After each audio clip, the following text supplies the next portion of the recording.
अस्सलामु अलैकुम वरहमतुल्लाहि वबरकातुहू। आज मैं आप लोगों को जो अमल बताना चाहता हूँ वो है 3 मुसीबतें एक अमल।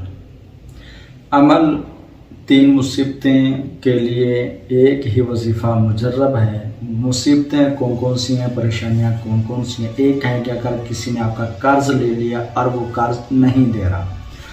नंबर 2, नाजायज़ मुकदमा पड़ गया उसके लिए। और नंबर 3, कोई ऐसी नागहानी आफत या मुसीबत आ गई जो हल ही नहीं हो रही। इसको दूर करने के लिए आपने हर नमाज के बाद ये जो अमल आपको मैं बता रहा हूँ 33 मरतबा अव्वल आखिर 3 मरतबा दुरूद पाक के साथ विर्द में रखना है। अमल ये है, या अल्लाह या हय्यु या क़य्यूम बिहक़्क़ि फसयकफ़ीकहुमुल्लाहु व हुवा समीउल अलीम।